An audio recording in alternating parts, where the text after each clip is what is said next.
This is the presentation for the bones. This is the radius and ulna. This is the head, the neck, the deltoid tuberosity, the radial groove, the oscillation fossa, the lateral epistytal, the coronoid fossa, trachella, lateral epicycle, radial fossa, lesser tubercell, the radial notch of ulna, lesser oscillation process, trachellar notch, head, neck, ulnar tuberosity, coronoid process, proximal radial joint, radius, radial tuberosity, anterior border, ulna, interosseous membrane, styloid of ulna, and the styloid process. The definitions are in the back. Here we have the head, top part of the bone, greater tubercell, a prominence of the upper lateral part of the end of the humerus. Lesser tubercell serves as an insertion of the subscapularis. Neck contains is a constriction below the tubercell.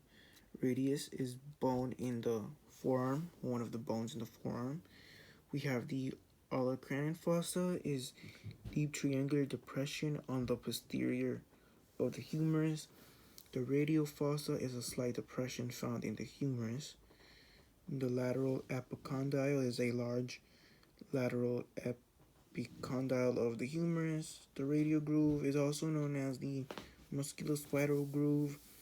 The coronoid fossa is a depression of the humerus into which the coronoid process fits into. Trachella acts like a pulley. The trachella acts so it helps the body pull the bone up, or the muscles in the arm. The head is again top of the bone. Radial is the tuberosity located between the neck of the radius. The neck is a shallow area distal to the head of the radius.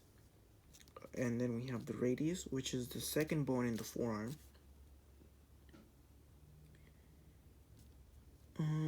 We have the interosseous membrane, a thick sheet of connective tissue and anterior border extends from the lower part of the tuberosity.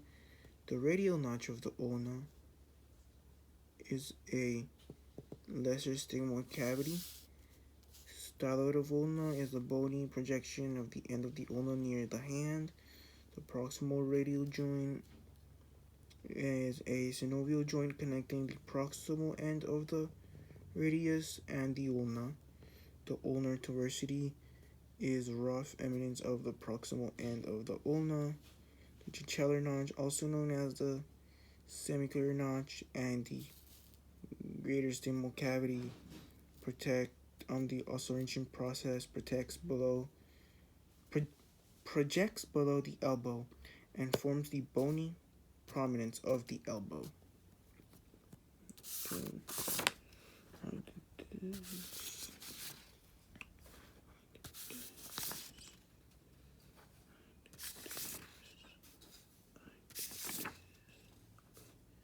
And then for this, in my images on the hub, it didn't have any lines to say which bones we had to label or what we needed to put. So I'm going to just say some of the bones that I remember from it. So like these are the ribs. Which there are 12 ribs. 7 are true ribs. The rest are false ribs. This is the manubrium. This is a sternum. This is a it's not there. These are the true ribs, and these are not. This is the ulna, and this is the shoulder bone. Oh, wait. This is true ribs, false ribs down here. The ulna, this is the shoulder bone, and this is the joint that connects to the shoulder bone. That is what I have for this project.